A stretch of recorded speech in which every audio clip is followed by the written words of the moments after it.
So what do you think the current stigma is for YouTubers that make music? Honestly, I think we always got a bad start when it came to music, but what really set YouTubers off was the Rice Gum and Logan Paul era, the Jake Paul era, like all that, because they weren't making music to actually like beautiful concepts and sounds, right? They were literally just doing it as diss tracks and ways to get views. And it worked. I mean, I remember watching them. They were so funny. You know, anytime a YouTuber makes music, people are gonna assume it's like some diss track, Logan Paul. They're doing it for views. Well, my main influence, like it could sound funny, but it is KSI, just because he really showed that he could do great in multiple avenues. But I really respect Quadeca. I think I Didn't Mean to Haunt You's such an amazing album. The concept's amazing and got me emotional listening to it. I thought that was crazy. And I don't even think people should call him a YouTuber or that YouTuber music, because same with Joji, because it's so different. You want to talk about YouTuber music? Talk about Rice Gum. Talk about Rice Gum. Talk about all the diss tracks that were going on back in the day. I really hope to get rid of the stigma. Not me alone, but it's just gonna take time. I don't know. I would hate for people to think I'm just doing it for views. I mean, I'm not. I've always loved music. Do you guys think I'm doing this for views? Nah. I mean, it would be so contradicting, especially if, like, the music doesn't get as many views as my actual videos. So no, I'm not doing it for views. I do love it. So do you think it affects your career? Yeah, it affects my music career. I would say it does. And it does it both in a positive and negative way. Positive way is that people get to find music from me, and if they like it, they like it. In a negative way, a lot of people just won't take it seriously, and they never will. They'll see Tuv making music. That's so fucking funny. I'm just gonna stick to his YouTube channel. Yeah, that's what sucks. It's like I have to really work twice as hard just to show people I'm taking music seriously. For people that like it, they really like it. And some people that don't like it, I mean, it's okay to not like the genre of music I make. That's completely okay. I'm not gonna force you to like my music. I just like having my little 50,000 monthly listeners that like my music.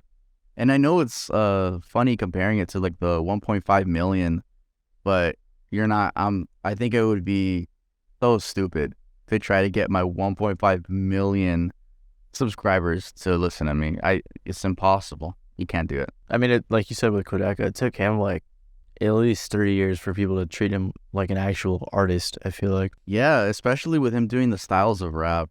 Yeah. You would just probably saw him as like a corny white boy. Yeah, especially with the lyrical schmiracle thing he used to do. Your image can be pretty important when you're a musician. So do you think that being a YouTuber affects your artist image? Yeah, no, it's always gonna be a part of my image, and it's nothing I'm sad about. No, I love it. I love it.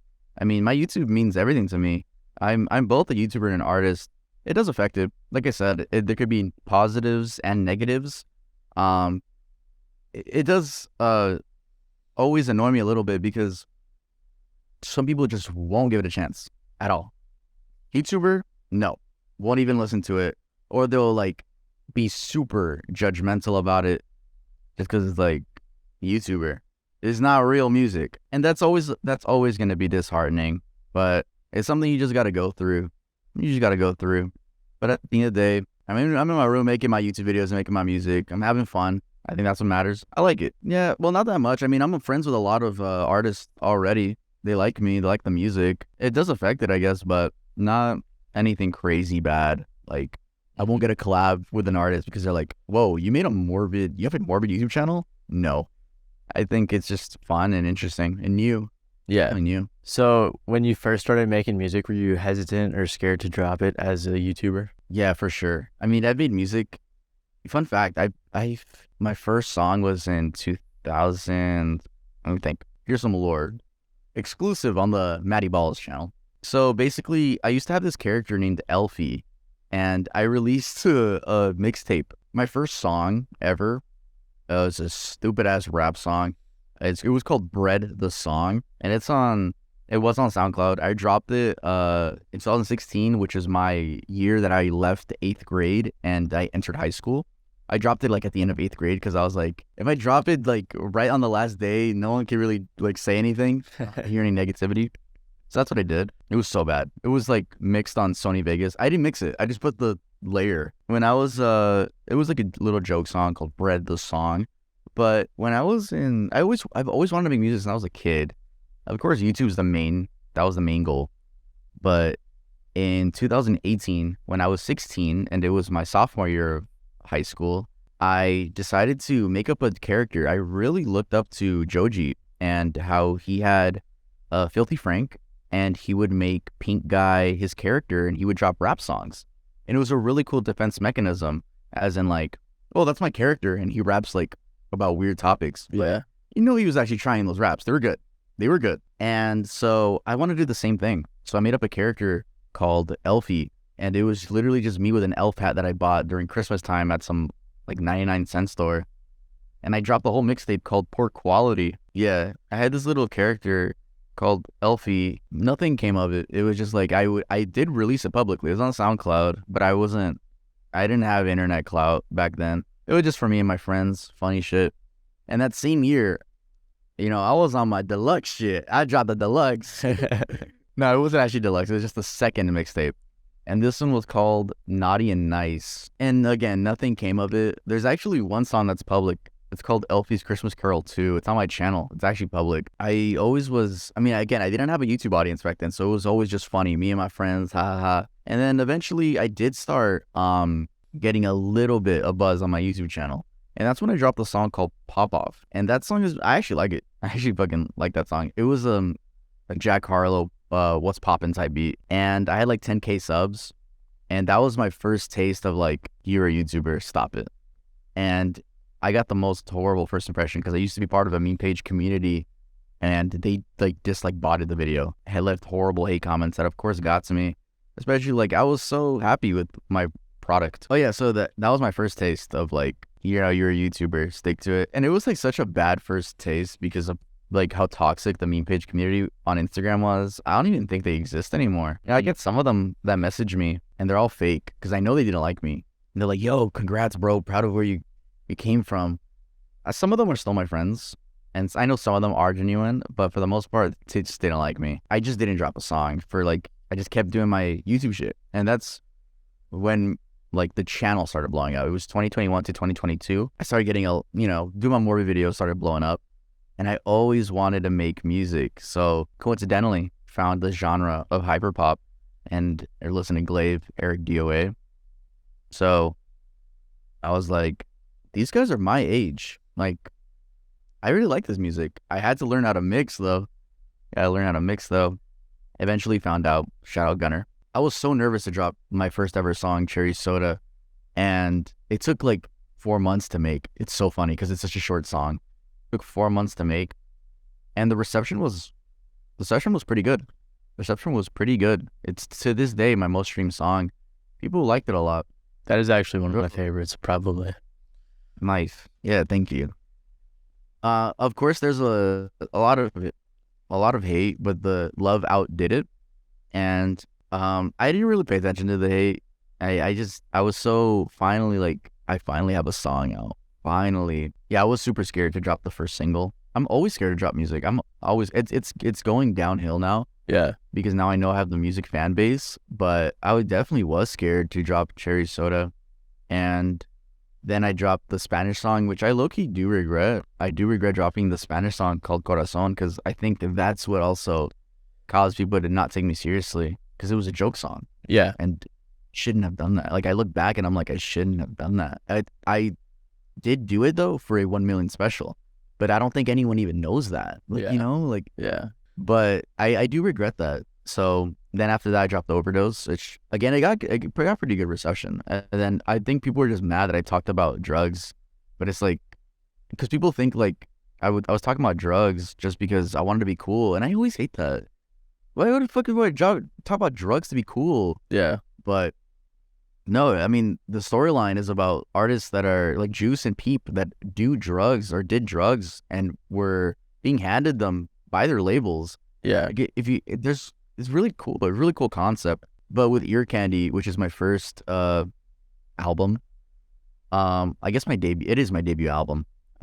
It was mixed by me and Gunner together. Yeah. But I was really nervous. I was like, this is it. Like, people can judge me for a body of work. And it was like, of course the fans love it. They fucking loved it. Like, they love Tommy Lee specifically, which is so funny. I love that song too. Being a YouTuber, I have fans that listen to all genres. You know, I have people listen to Kanye, listen to Breakins, NBA YoungBoy, Joji, Tyler the Creator, The Weeknd, Sam Smith. You know, they listen to everything.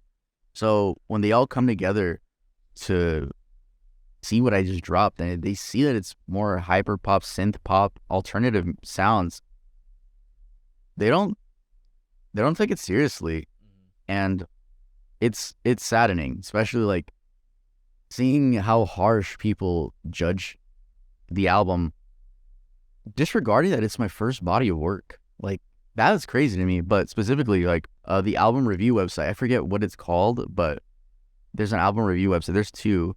One of them, it's more okay than the other, but like people are so harsh on it, and they're judging the album like if Drake dropped, or like if like a musician. I do say I'm a musician, but like a not one that's a YouTuber too, just dropped.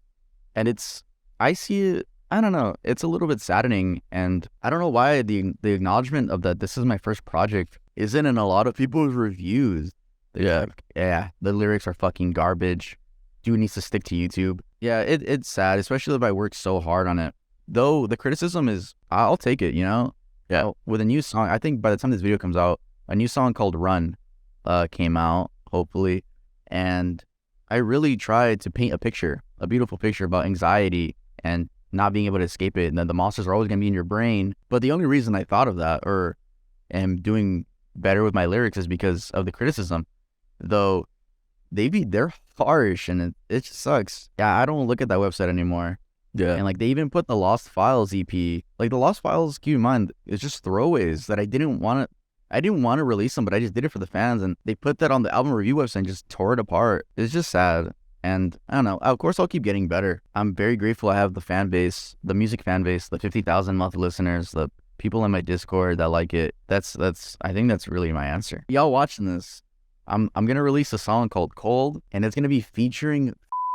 Let's hope he gets the verse in on time. So this will be my first, like, I don't know how to say it, because Gunner is obviously an artist. He is an artist, and Flumi is also an artist. But this will be like my first in the scene feature. So I hope people take me more seriously, especially with the features. If I can get like really cool features, people know, oh, if on his song, then, you know, it has to mean something, you know? All of 2023, I'm really trying to improve my music. I mean, I'm always going to be trying to improve my music, but it's like, I know the lyrics on Ear Candy weren't strong. I actually made an announcement on my Discord about it, and I know the lyrics weren't strong. It was just, I got really consumed by like hearing my vocals for the first time ever on autotune and sounding nice, that I forgot about lyrics. I just like, I want melodic flows. All of 2023, I want to do like a single every month, and I just want to show people that I'm getting better. Ear Candy is a body of work from last year, and I released it this year in January. It makes sense. I made all of it last year. So I hope to show people that I'm going to mature with my music. A lot of the artists in this video either quit YouTube or hardly upload anymore. Is that something you see yourself doing in the future? Never. I will always be a YouTuber. I will always upload. And I think that's where they mess up a lot. It's like because you get your audience from your videos, and it's kind of just a big fuck you to them. Be like, oh, I got all this clout. I'm doing music only. Face Blaze? No. Yeah. No, that's where they fail. Yeah, that's a good example. No. Guys, you guys that are watching this, I'll always be a YouTuber. And though my upload schedule may be a little bit like bad, it's not because I'm just doing music. No, I have like right now, for example, it's this shit I don't tell you guys, but I'm doing taxes right now. And it's such a headache. So I just hate people assume like he's pulling a Joji on us. I'm never going to do that. I will always be a morbid YouTuber. I'm always going to do my video essays. I love them. And music is another passion of mine. And also, I always love bringing this topic up. I can't get my emotions out in a video essay. I can do it in music, though. So it's very good. It's therapeutic. I love it. Morbid videos is where my heart at. And, you know, maybe sometime in the future, like maybe I won't even be making morbid videos or just be like regular video documentaries. But I just love the genre of like little bit creepy, like Toko the Human Dog. If y'all watch that, let me know, because that video was awesome. That might have answered the next question. But if you could pick one, if you could be successful in either one you pick for the rest of your life, would you pick music or YouTube? Oh my God, YouTube. Really? Okay. It's like every kid's dream is to be a YouTuber. And oh my God, nah, I've been doing great with YouTube. I love it. Like, oh yeah, I'd for sure pick YouTuber. I don't want people to think that I'll ever ditch them. Like, no, those are my subscribers, man. I can't do that to them. I just especially with like finishing an album, I did have to take a break, but I mean, I'm back. Yeah, I didn't leave forever. And I think I still see people mad at Joji for leaving in the comments. Like in his last video, I still see people mad. It's so interesting. Like if I ever go on tour, then yeah, I'll probably like not upload for a month or two, but I'll always come back.